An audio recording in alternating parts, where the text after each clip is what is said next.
রাজ্যের সব থেকে বড় গরুচোর অনুব্রত মণ্ডল, যার মেয়ে সরকারি চাকরির পরীক্ষা দিয়ে চাকরি পায়নি, যার মেয়েকে কোনদিন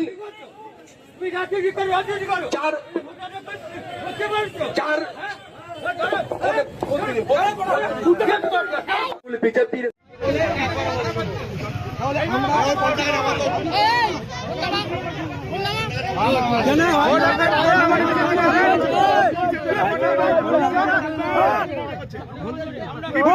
ফোন চালাবো কি ভিডিও করছো?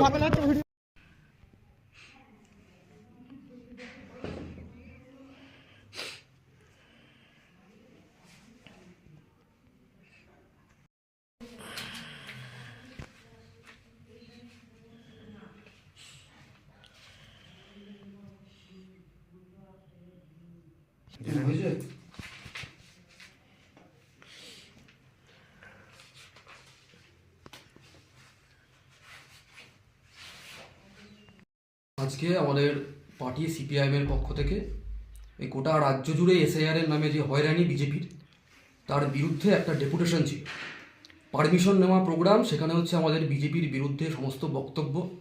আমাদের একটা প্রতিনিধি দল, তারা হচ্ছে ডেপুটেশন দিতে আমাদের বিডিও ম্যাডামের কাছে যান। সেই সময় আমাদের বাইরে সভা চলে।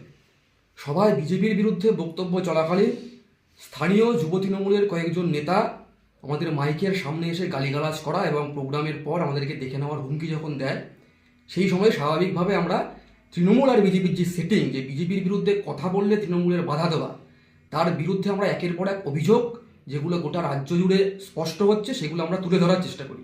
যেমন রাজ্যের শিক্ষা দুর্নীতিতে পার্থ চ্যাটার্জি তিনি গ্রেপ্তার হয়ে যাওয়ার পরেও তাকে ছেড়ে দিল ইডি। তার সঙ্গে অনুব্রত মণ্ডল গরু চুরি মামলায় তিনি গ্রেপ্তার হওয়ার পরেও তাকে ছেড়ে দেওয়া হলো। এই বিষয়গুলো যখন আমরা বলছিলাম, সেই সময় আমাদের রাজ্যের মন্ত্রী স্বপন দেবনাথ, তিনি আমাদের পূর্বস্থলী দক্ষিণ বিধানসভা কেন্দ্রের বিধায়ক, তিনি হঠাৎ করে আমার কাছে ছুটে এসে আমার হাত থেকে মাইক কেড়ে নেন, মাইক বন্ধ করে দেন এবং তিনি বলেন যে এই সমস্ত কথাগুলো এখানে বলা যাবে না।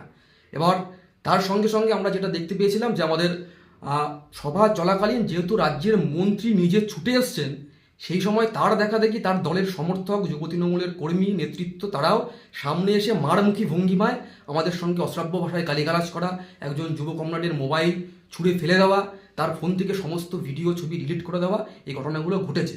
এবার আমরা বলতে চাই যে রাজ্যের মন্ত্রী, যিনি বর্তমানে মন্ত্রী, তিনি বামফ্রন্টের সময়ে সিপিআইএমের আমলে তিনি রাজ্যের সেই সময়কার বিরোধী রাজনীতি করে তিনি সিপিআইএমের বিরুদ্ধে কথা বলে আজকে মন্ত্রী হয়েছেন। সেই সময় তিনি বিরোধী পরিসর পেলেও আজকে যেভাবে তিনি আমাদের বিরোধীদের কথা বলার কণ্ঠস্বর রোধ করতে চাইলেন, সেই ঘটনাকে আমরা আমাদের পার্টির পক্ষ থেকে এই বিষয়কে আমরা প্রতিবাদ জানাই, তীব্র ধিক্কার জানাই। এটা কখনোই কাম্য ছিল না। আপনার নাম? আমার নাম হচ্ছে কৌশিক সরকার, আমি সিপিআইএমের পূর্বস্থলী ক্রিয়া কমিটির সদস্য।